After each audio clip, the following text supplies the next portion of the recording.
And welcome back. Another edition of the Michigan Football Breakdown, but a special edition of the Michigan Football Breakdown focused on the defense because we're doing a preview style. No Michigan game last week, so we're focused on the opponent. This is the Michigan State preview with the defense, Michigan defense, focused on the Michigan State offense. And the man, Vance Bedford, has spent time in the lab watching the Michigan State Spartans, breaking them down like he's about to get ready for them, like he's about to coach a team to play the Spartans, like you did before, Vance. So, and special shout out because Vance is taking a few minutes away from his bison steak cook to spend time with you, the people, Vance. So that means you love him if you're taking away some time from your bison. I love them, but I'm not gonna let it burn. So I'm going to have some dead air time because my phone go off, saying it's ready. I got to move to put it in the cooler. I got a brisket on people out there. I just want you to know. My wife waiting to eat. I got potatoes on the grill too. I got all kind of peppers in there. Man, that stuff still be good. Yeah, well, hey, look, people wanted some Vance Bedford. They can't go a whole week with no Vance, like I've been saying. So, and obviously, when you look at Michigan State, what they do best is their throw game, their passing game, their receivers. So, definitely wanted to get some preview sort of vibes from you, Vance. Before we dive in, folks, want to tell you if you like this video, if you like this series, be sure to like it. Be sure to subscribe to the video channel. It's the best way to support the same thing on our podcast channel. You can like and subscribe over there, wherever you get your podcast, Google, Stitcher, Spotify, iTunes, you name it. And then the best place where it really all goes down over on the MichiganInsider.com, where $1 gets you in your first month. And no better time than the present. It is a loaded visit weekend for the Michigan State game. I'll preview it at the end of this episode.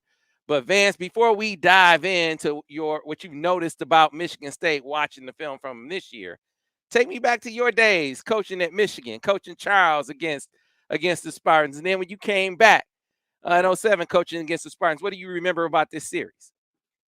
Well, I always thought we had the better team. I mean, it's Michigan. You're supposed to have a better team, and our players had the attitude, and we practice to win, not to play close, not to say it's an even game, but we played to win all the time. And I know everybody remembers the '97 game and a great play by Woodson, but I'm gonna tell you what, defensively in that game, I remember it was a close game in the first quarter, and they had a field goal, or I'm in the press box. They got the old hideout play. I'm in the press box yelling, time out, time out. And they snapped the ball. They throw it to receiver for a touchdown. They just woke up a sleeping giant. After that, we beat the brakes off those boys. They shouldn't have done that. They just pissed the big boys off. It was game over after that. They couldn't peel a drop. And the offense started rolling, and that's what I remember about those games. It was just that simple. I mean, we had some great contests, and we hit them guys over and over again. It was always a physical game. Nick Saban was the head coach at that time there. And you had to bring all your chin straps because we were going to get after it all the time. You said they couldn't be a drop, man. Y'all dried them up, man. Oh, my goodness. I try to tell you, it was no water, no Gatorade. Hey, nothing there for them at all. Hey, and no Slit Malt Liquor Bull. All right, but see, here's the thing, man. You always know funny things happen when you play Michigan State. I know you remember 95 up there. They got the extra yard on. I was like, man, come on, man. Where's the rep? When you go back to that game, we're in a 2-minute drill. They in a 2-minute drill, okay? And we got our best unit out to the defense. They driving, and Wood breaks on the ball, and it goes through his hands. Game will be over. We won the game. He dropped the interception. And they ended up winning the game. And they had 2 receivers went to the NFL, and the quarterback, second-round pick. They had some talent. And I can remember Wood after that game say, Coach, that would never, ever happen again. He was right. Later on that year, we played Ohio State, and, Terry Glenn was talking all that trash. And in a 2-minute drill, Wood flat took the ball away from him. Game over. It never happened again. But that game was a turning point to help Charles Woodson grow up, become the player he became. But it also kind of woke up our team for the rest of the season that year. And that was a key moment in our time. So I remember that 95 game quite well. A game that we should have won probably about 10 points. But again, a rival game, a lot of things can happen. And I look at this game coming up, a lot of things can happen, but we have the better team. We're a good running team playing really good defense, and our special teams have been outstanding. Yeah, that you mentioned the two receivers from back in that season, and the one I remember from that game the most was Derek Mason. Yeah. Played a long time. Derek They had Mason, Muhammad, who played 45. for Carolina for a long time Yeah, too. Mushin Muhammad. Yeah, they Yeah, had some dudes. They they had some definitely had some dudes. dudes. Tony Banks at quarterback. I remember. Well, they had some dudes. Now we still should have won that game, but as you can say, that's how it goes sometimes. A dropped interception, turn it around, win the game. But at the same time, we had throughout the course of that ball game, 95, we had a lot of opportunities to win that ball game early. But again, it's things just didn't happen. And because of that, people remember one play, but one play didn't cause us to win or lose a ball game. It was a lot of plays. And that what happens in a game a lot of times. It's never one play. People remember the last play of the game, but a lot of times it's 5 or 6 plays early in the first 3 quarters that could blow a game wide open. Got you. All right. So last year, Vance, a travesty of justice. Sparties don't like you to bring it up. You're complaining. Man, they took a touchdown off the board, man. They were getting after. It's a different game if that touchdown is on the board at halftime. It wasn't. Now you say that's an excuse because Michigan could have came right back out and stopped them in the second half. Michigan State got some things going with tempo, and they had a running back that was a difference maker. That running back was good, but you go back to that flag they threw that took the points off the board, that might have broke the game wide open. Game could have been over with, but the running back was a key in the game. I mean, you can see last week for Seattle, he had 150 yards, and he got a chance to be rookie of the year. He was a talented player. He made that offensive line. The offensive line last year was big and physical, and they're the same this year. They're big and they're physical. But the difference is Walker made those guys better than what they actually were. They don't have a Walker back there right now. They have a solid running back. He's not a second-round pick that can do certain things. I mean, so if we get after him early and force him to have to throw the football, I think it plays into our hands. I think we can stop the running game. Okay, so yeah, but here's the thing. As you look at this squad, they had to walk into this season saying, all right, they thought they were going to be better defensively. They're not. Can they outscore people? Can they throw it up? Can they win basketball on grass? They got some big some big wings out there. We call them big wings. They be small forwards on the basketball court. So they have some talent. I think, after Ohio State, the best receiving cores in the Big Ten, other than Michigan, are Maryland and Michigan State. Michigan State might have better wideouts than Maryland. I wonder what you thought of them when you watched them on film. They're big. They win jump balls. Michigan State likes to go max protection and throw the ball deep, whether it be a go route or a post route, and give that guy a chance to make a play. And having a chance to watch a little bit of Washington, they played outside technique. They did not allow the fade route or the corner route. They forced them inside to the safety's help, and they got a couple of interceptions off of it. But to me, I still think as a defensive head coach, Tucker, if he could run the football and shorten the game, protect his defense, he would. They get behind early and often, so guess what you have to do then? You have to throw the football. I think they're going to come in trying to run the football, run some boots and nakeds, try to hit a few plays, throw some deep balls, and keep the game close as they possibly can by taking time off the clock. Because I would want Michigan's offense out there. Mm-hmm. So here's the thing, Vance, as I look at the way in which, like you talked about with Washington, the success they had playing outside technique. I'm curious why didn't every team after that try to copy that? Especially like I'm watching Wisconsin last week, and they got beat with phase all damn day. Like, I mean, why aren't you doing the same thing? Because a lot of coaches stick to their rules. You got certain rules about splits. If a guy lines outside the numbers, I'm inside technique of the ball in the hash. The ball's in the middle of the field, at least 8 yards from the tackle. I'm in a certain position. Well, Maryland didn't care where they line.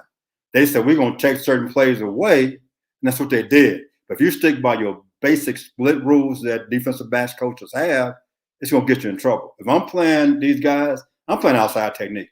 You better be almost 3 yards from the sideline for me to ever get inside, because I'm not going to give the fade route, the corner route. Washington played the curl and the squaring route from outside in and made some plays. But they say we're not going to allow these big 6'3" receivers to beat us on jump balls by going down the sideline. And I thought it was a great game plan. And if I'm Michigan, I'm going to really watch those guys, what they did. I might call a secondary coach and say, why did you do what you did? Mhm. All right. So one of the things you've been talking about with Michigan for all season long, certainly once we got into the Iowa game and beyond, linebackers and coverage. And I got to tell you, Vance, as much focus as there is, and understandably so, on their receivers in the matchup with Michigan's corners, kind of feel I feel good about that. I feel good about how Michigan's corners will match up with those receivers, right? And I'm curious your perspective on that. But I am concerned. I'm more concerned about linebackers in coverage against a talented group of tight ends, and what I thought was probably a breakout game from a guy that a lot of Michigan fans will know out of Oak Park. And Malik Carr, he had a big 70-yard reception last week. They got the transfer kid from Illinois. That's a really talented guy. That's a spot in the field where, if I'm Michigan State, I'm trying to attack. Well, they're a West Coast offense. They do a lot of things over the ball. So for a base route, for example, outside guys run curl. The number 2 guy goes direct over the ball, 10 yards, and guys in the flat. So if the curls are taken away, the first throw right now is straight to the tight end. He's 10 yards over the ball. Okay, you get in the red zone. They like to run corner routes with the guys. So it's drop back pass. It's drop back pass. We should get a great pass rush. If I'm working my linebackers this week, everything I'm doing is matching up. I'm putting a body on a body. If I see a back going hard outside and I got a number 2 to my side, I'm telling my guy, go put your body on his body and take him away. And that's how you take those things away. The next thing is the offensive line. The key to this ball game is a D-line and the D-line coach.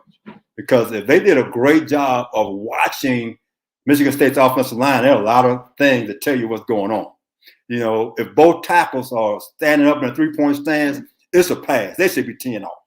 Okay. If his leg is way back, it's a pass. If his hand is both offensive tackles hand on the ground, it's a run. If you get the quarterback on the center, alert for naked and boots, and you set and ready to go. So it's a lot of tendencies that can help us defend those tight ends in a deep ball. Yeah, for them in this contest, you always see them find a little something extra. For some reason, there's another level of play for them that they don't seem to get in other games. And so I'm looking at these guys on the outside. I'm looking at their matchups in the middle. You talked about the difference in the game, or the key to the game being the D line. That's supposing that they're going to be able to knock this quarterback around and really affect him. And I got to give Peyton Thorne credit.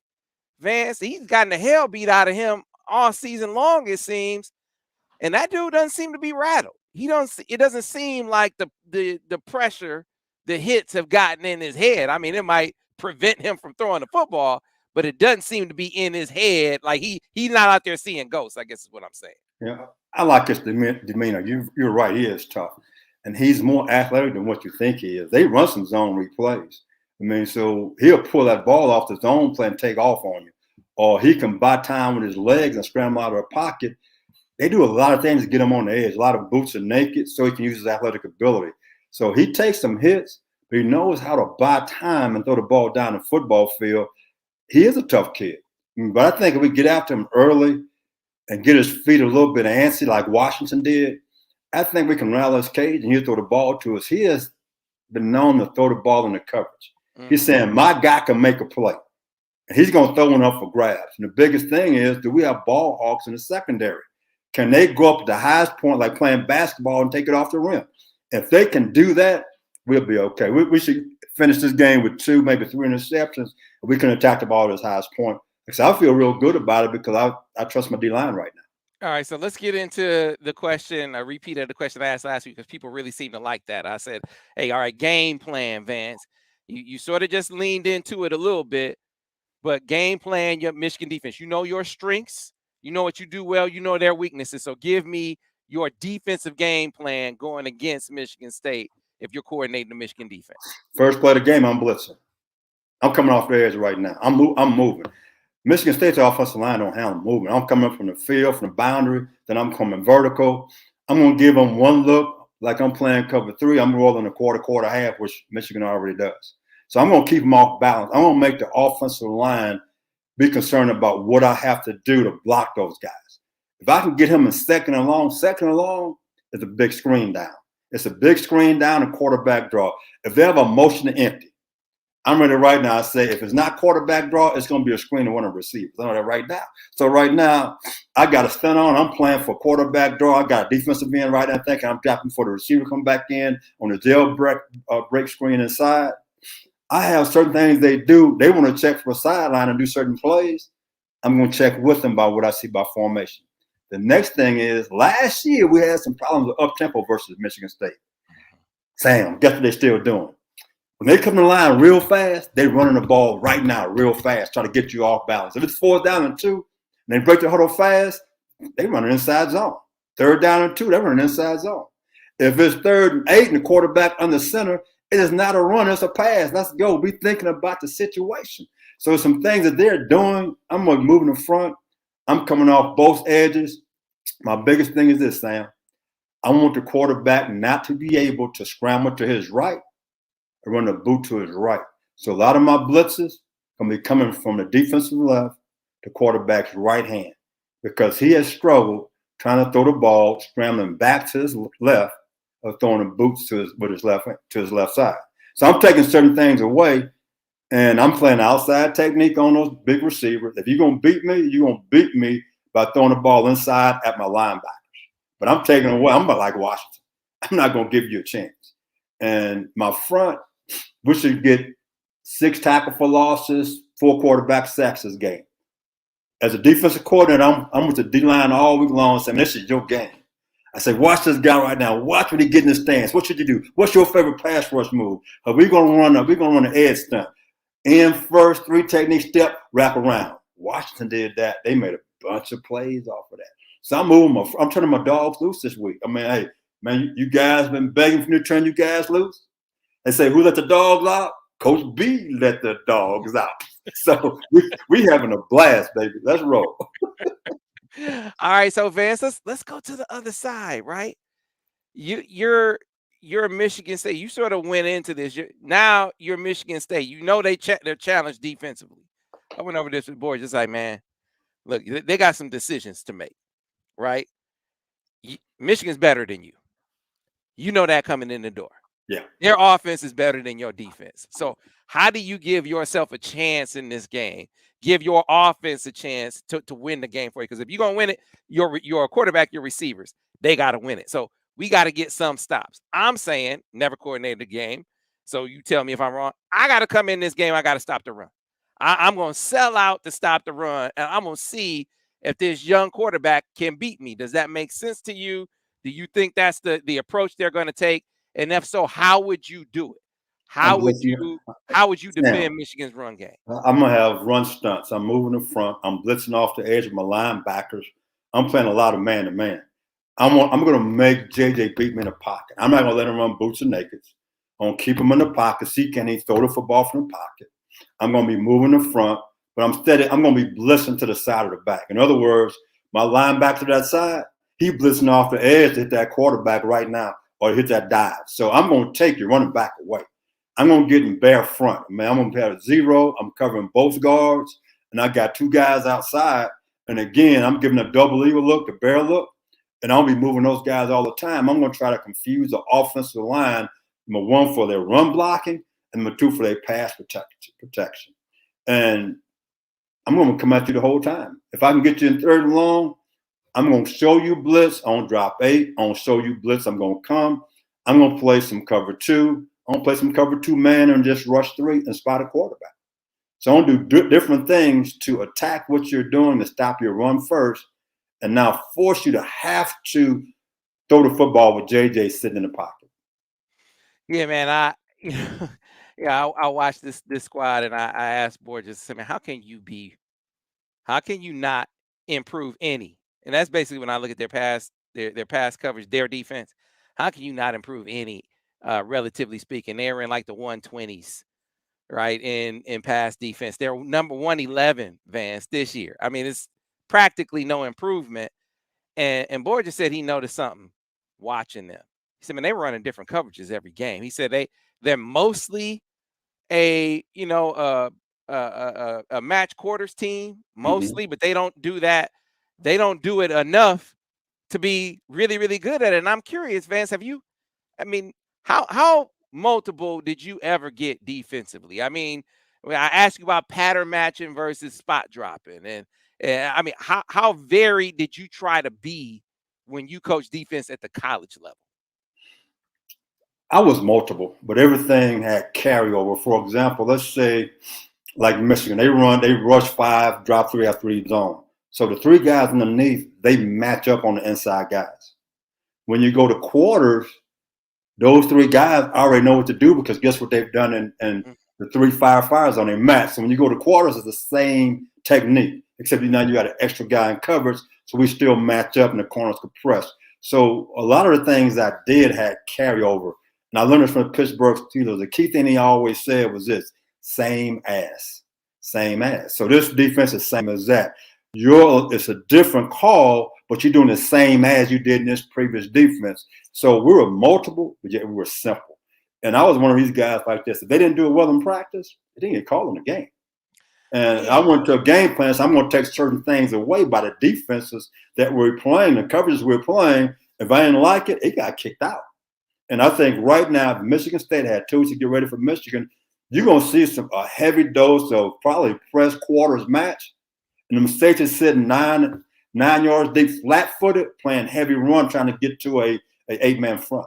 I love it. I love it. Hey man, give me Roman Wilson on they safeties all day long. I take that. I take that. Let's go. I like that. I'm telling you, you're going to see it. I promise you, that's when you're going to see that.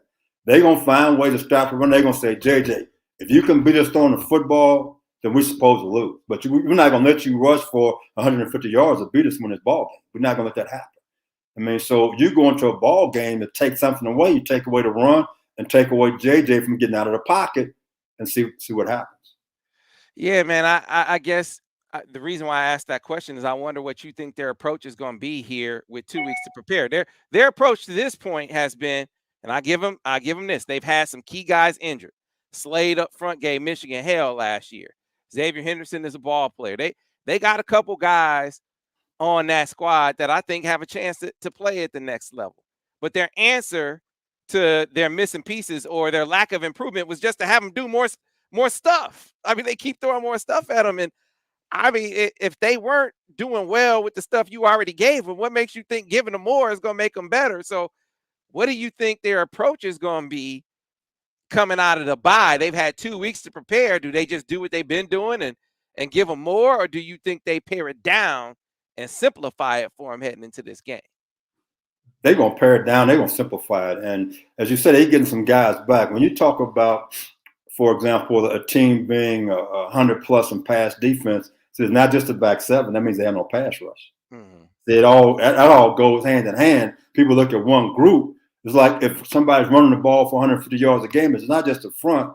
It's the secondary missing tackles. They're getting big plays. So it all ties in together. So Mel Tucker has always been a quarters match guy. He's been a zone blitz match guy. I mean, he came up under Nick Saban. Mm-hmm. And so you're going to see probably, like I said, you're going to see a lot of 4 match. You're probably going to see some zone pressure match and some 5-man blitz playing man-to-man. All 3 of those defenses, they go hand in hand. So I just simplified it because you're doing almost the same thing in all of them.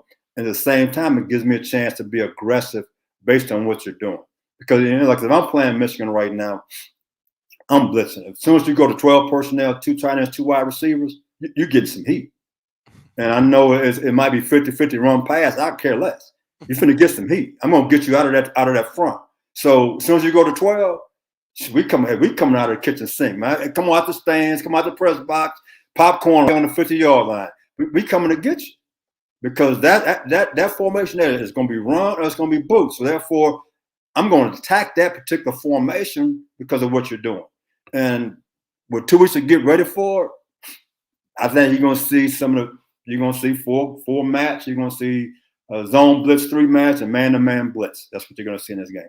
Gotcha. All right, let's get into some of the questions. If you have questions for the man, questions for Vance, so we can get him back to his bison cook, right? Get him in now.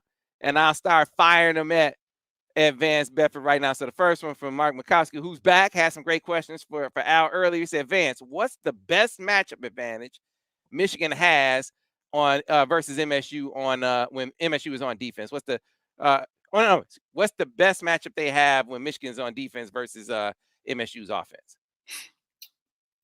The fade ball, the jump balls. You're gonna see some boots. Okay, when they run a boot back to the field, they cut the split to the guy to the boundary. He's doing a deep over route. They telling you what they're gonna do. The next thing is, because we do play some zone, they run some outside flood. What that is, the first guy runs a post. The slot, he's 2 yards inside the hash, so you know the route's coming. He runs a corner route. That has been open versus us in 3 different ball games this year. So there's certain things coverage-wise that we do. They can attack. Also, they run the zone replay. I mean, if you go back to our game, some other games, the zone replay has hurt us when the quarterback pulled the football. They've done that. And so off of that same look, they get in a bunch situation, a wide bunch from the zone replay, and they'll throw the screen out there trying to get us in open field. So they got about 3 things they can do that you might see several times in this particular ball game. So what about Michigan? When Michigan's defense, what's their best advantage versus the Michigan State offense? Just do what you do. Don't worry about them. So I was into a game like this. I never worried about them because I was a pressure guy as a defensive coordinator, as a DB coach. I always talk about D coordinator blitz. So when you play a team that does that, they got to narrow their offense down. So you're going to see max protection. You're going to see a lot of deep balls. So I'm going to give you a blitz look and roll up and play quarter, half, and cover 2 and try to steal my interception because as quarterback, he will throw the ball into coverage. And I'm trying to bait him to throw me the football. All right. Here's another one from Mark who came back. How do you think Michigan uses its corners, and who gets a tough assignment, Turner or Green? I mean, I think both will have tough assignments in this game. I think Michigan State has good receivers on both sides, even getting into the slot. I think they have good receivers across the board. So I don't see one assignment as necessarily being harder than the other. I'm curious what you think, Vance. How do you see Michigan using his corners? Turner has the hardest time. He's into the boundary.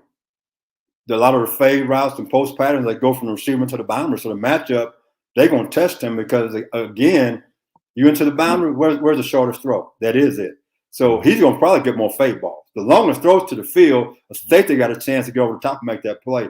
So to me, Turner has the toughest matchup. It's not a particular receiver per se. Not a particular receiver, I got you. It's to the boundary. Now, number 0 is their best receiver. They're going to him no matter where he aligns. So whoever's on him, that's what the matchup's going to be, is that guy right there. And he's a big jump ball guy. You get in the red zone, we better know where he is. That's interesting, man, because I think when you, if you were to ask them, they would say number 1 is their best receiver, but he's been hurt for a good portion of the season, Jaden Reed. But you like Keon Coleman, I call him the big wing, 6'4", 215. He has been making some plays for him. He's a matchup. He's a matchup problem. He's a jump ball guy, and the guy's hurt. I can't evaluate a guy that's injured. I know what I see on the football field, and they find a way to get him the ball in the red zone because he is big. Jump ball, fade ball, corner route. They get the ball to him, and we need to know where he is and don't let him outside. I'm making that point. Don't let him outside. Don't tell me your base rule is in this split, I'm inside technique. If Turner does that now, you're going to give up a couple of touchdowns. Remember I said that. Man, I'm going to drink some water on that note. I wonder if Mark is like an analyst for the football staff or something. You asking a lot of questions, Mark. He said, can Michigan get pressure with just the front 4? What do you think about that, man? Yes, they can. I mean, I look at the 2 tackles. I mean, Washington got that with their front 4. I mean, it's speed rush up and under on the right tackle. He's stiff. He's big. I mean, and you know when he's going to pass set. I mean, he's going to drop that leg outside leg way back. So you get up and under or speed rush him, you got a problem. The next thing is when both tackles up in a 3-point stance, both guys should be yelling, pass, let's get our pass rush going. They have some tendencies, the offensive line, to allow you to know, get my pass rush on. It's not that complicated. That's why I said the D-line coach, he is the most important guy for this game because the offensive line tells you a lot of things. Gotcha. All right, here's one from Terry McGreevy. He says, it seems like Michigan doesn't use safety help for DJ Turner. Do you agree? And wouldn't this address DJ's technique issues, relying too much on his speed? This is someone who's been watching your breakdowns, Vance. What do you think of that? The type of defense that Michigan plays, if they have a guy in center field, he has to overlap on both sides. So they playing some type of zone. So the safeties are helping on both sides. DJ is not really by himself a lot of times. It's based on the coverage. I mean, when you walk up and press, for example, and they playing quarters to the side, he's not going to get any help. And if it's Green on the other side, if they playing quarters, he press, he's not going to get any help. Now, if you got a guy in center field, you get a guy over the top. And the biggest thing is that Turner, we talked about this, I think last week, we said he might be the fastest guy on the football team. So he relies more on his speed than his technique. And I was always a coach. I didn't care how fast you were. I want to see good technique. I want to get in front of him and stay on top of him. Don't tell me you can run fast. Go run track now. I mean, we're not playing track. We got shoulder pads on. If he's 6'4", and you even technically he's leaving and it's a jump ball, you're going to lose that battle. But if I don't let him off the line of scrimmage and I get him back inside, I'm going to win that battle because the quarterback loves to throw the ball outside fade down the sideline. Yeah, this kind of gets to this question, and you kind of addressed it earlier where you said you would play outside technique against this team. Captain Banana Peel says, Vance, can we defend the inevitable corner fade routes to Reed and Coleman? You know that's what Michigan State is going to come in this game trying to do. If we play outside technique, yes. So the next thing is we just talking coverage-wise. We get pressure, he's going to throw some bad balls, or he'll throw in the coverage. So it's not just the back end about a guy one-on-one. I mean, again, we play a lot of zone now, guys. We play different versions of quarter, half, where we playing quarters to the field, cover 2 to the boundary. Then he'll switch it up. He plays quarters to the boundary and cover 2 to the field, and you can confuse a quarterback by doing that. So we have different ways to protect the guys, and then every once in a while, he'll throw in cover 2, bring 4 guys, it's like 5 guys that come in and play cover 2. So we have ways to disguise coverages and keep a quarterback off balance, especially on 2nd and 7+ when the tendency for pass and screens go way up. You really like Mike McDonald last year, and I kind of feel like you were so quicker on Jesse Minter. Like you definitely like Mike more and more as the year went on. But from the first game, I mean, from the jump, you're like, man, I like this dude's disguises. I like the way he varies his coverages on the back end. This must be a DB guy. Sam, is this a DB guy? Like, yeah, Vance, this is a DB guy, which gets into this question. Gary Warren wants to know, Vance, our D is looking stout. What's got them this season playing like they do? And to add to it, a performance that not many people predicted they would have, considering what they lost last year, including Mike McDonald. I was surprised about how well they're playing also. But a lot of guys played last year. Remember that now. They lost some key starters. They did. But a lot of the guys who are starting this year, they played out, but they averaged 30 plays a game last year. And the secondary was the biggest issue. Well, who can replace Dax? They've done a great job by my young little Mike out there. And coverage-wise, he's doing a few more things to keep people off balance, which has protected the guys. And also the stunts, he's got a few more blitzes that he utilizes that's also been beneficial, which in this ball game here, I think is going to be very key in our disguise for the quarterback to throw us the football and move in front to get some TFLs and some quarterback sacks. But yeah, I like what we're doing, especially coverage-wise this year. I think we're a lot better from that standpoint. Yeah, Vance, I know obviously after you coached here the national championship year, you went on to coach with the Bears before you came back to college to be a coordinator. But this kind of is up your alley to kind of see if this is legit. He who goes nameless says when I was talking about how they throw a lot of stuff at their DBs and in their secondary, they seem to not have mastered anything. And this guy says, sounds exactly like the D Mel used to run with the Bears. The Bears defense was constantly confused. They did not know who was supposed to be on the field or what the coverage was all the time. I know you still pay attention to the Bears. Did you notice that when he was coaching there? Do you think that's an accurate assessment? I can't agree with that. I had a buddy of mine. He was the outside linebacker coach there. He's now the DC with the Seahawks. And he told me that Mel was pretty simple on defense. So they really didn't do as many things as it looked. And sometimes NFL is different from college now. Every player is a 5-star guy, basically, if you're in the NFL. I mean, there are no 2- and 3-star guys. Anybody can beat you at any time. on any play. And that's what the NFL is all about. And they're going to find ways to find your weaknesses, whether it's going fast, whether it's by motion, or they find a weak link in the secondary linebacker D line. They're going to attack that guy because the NFL is about matchup and about personnel. And college football is a little bit more scheme involved because a lot of coaches don't talk personnel that way. They do things from the field, from the boundary. My guy's better than your guy. I got a 5-star guy. You got a 3-star guy. So it's a different game altogether. And I'm really surprised right now when I hear you talk about how Mel is doing a lot of different things and the players look confused because that's not who he is. Mm-hmm. I mean, it's like he is a Nick Saban guy. I mean, Nick Saban does a lot of things, but he don't like confusion. Mm-hmm. I mean, at the end of the day, when things get tough, Nick's going to go to a certain defense. We're going to allow them to play this. And Mel, in the past, what I've seen, has done the same thing.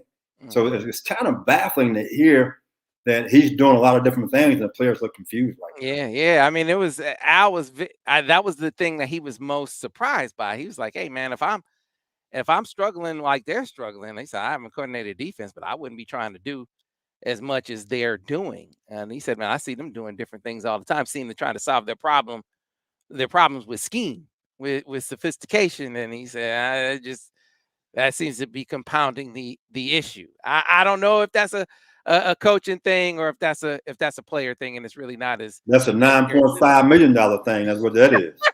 It's called justification, my brother. I'm just letting you know what it is. I got to justify this money, so I got to be smarter than everybody else. I mean, just line up and do what you do. Hey, and here's the thing, Vance. Hey, so look, the DC is over there catching hell.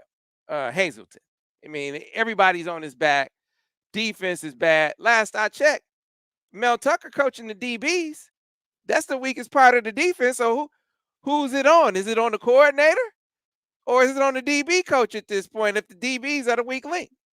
Somebody always going to take the fall. The D coordinator always going to take the fall. He's a fall guy. I mean, that's part of what it is. If Mel Tucker is coaching the DBs, he's also heavily involved in the defensive game plan every single week.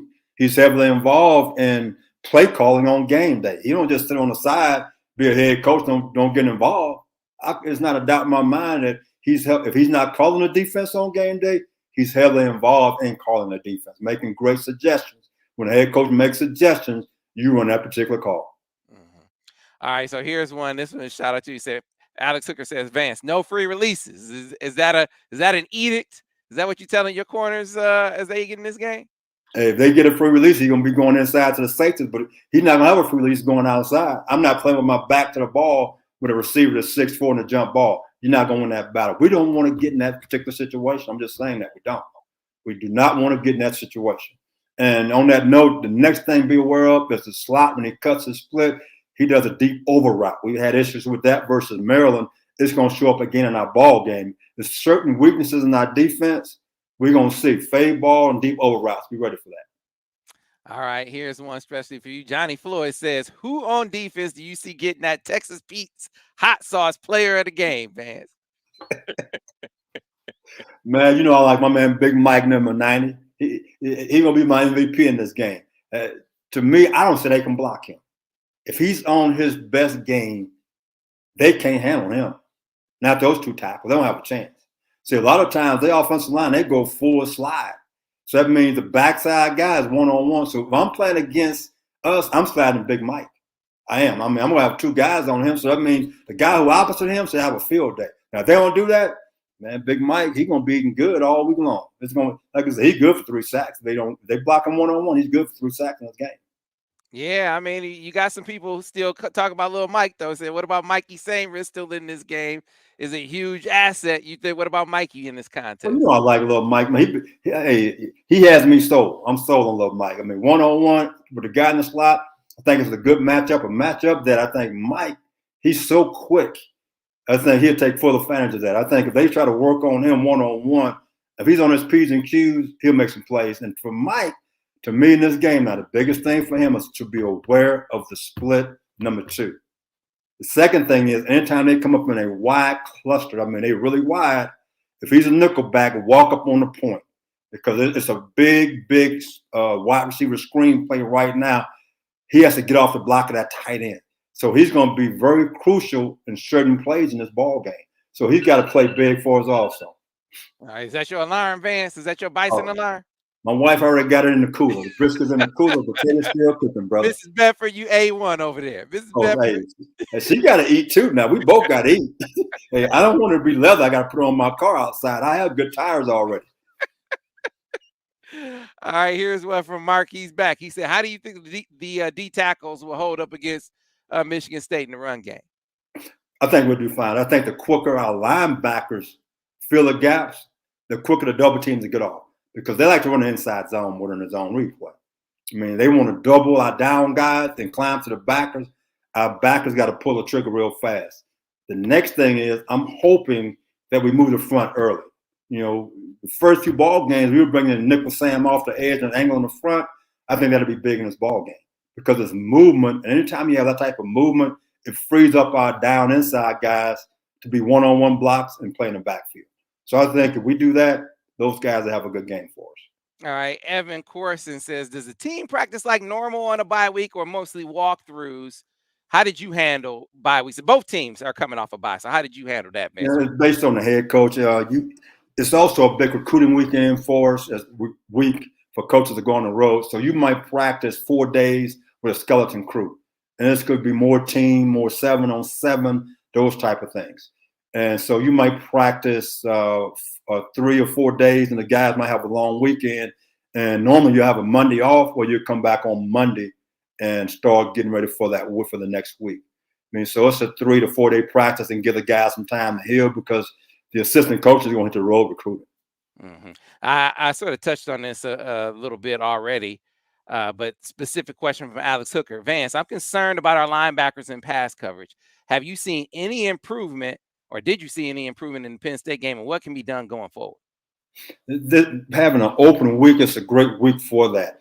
Now, early in the year, I was really excited about our linebacker play the coverage. But the last two ball games, I'm like, we having some issues right there. So I would imagine this week they spent time on matching up. And again, I'm going to go back to their West Coast team. And one of the top routes is the number 2 coming over the ball with number 3 going to the flat. So if you're in a zone match, the key guy is going to be our Mike linebacker. So for him, he needs to be aware. If I see a back or the number 3 guy flying to the flat, that means that I got a guy coming over the ball 10 yards deep. Go put your body on them right now like we're playing basketball. And I'm trying to put myself in front of you so the quarterback has to throw the ball through me. So hopefully they spent time this week working on those 2 or 3 routes. If they did that, we shouldn't have a problem. All right. So another one that's been paying attention. Say, hey, Vance, you like to call defensive TDs. Vance, are you going to call a defensive TD this week? Oh, yeah. It's going to be a quarterback sack, fumble, scoop, and score. We talking about what type of quarterback is. He likes to hold the football. It's going to be a strip sack. We're going to scoop it and take it in. We're going to score at the front this week. Hey, man. And the ref is not going to take it off the board this time? Oh, no, not this time. Because you know what? The game not going to be close. It's not going to be close. I'm just telling you right now. It's going to be close for about a quarter and a half, and then we're going to sit down and say, wait a minute, what are we doing? We're the better football team. We're going to act like it, and now we're going to score on offense. We'll stop them. We'll score on offense. We'll stop them, and then they're going to quit. They're going to throw it every time. Now we could pass rush, and now we're going to get my sack, strip, scoop, score, touchdown on defense. See how it works? Okay. All right. So, Vance, look, I want you to be able to get to your bison, get to your lovely wife, have a great dinner. So that being the case, let's wrap things up right now. And I get to the rest of you that I missed your questions. I promise when we do the breakdown next week, I get more of your questions in, right? But give me your winner, who I know it's going to be, but give me your score, Vance. Winner and score, Michigan State. I'm looking 38-14.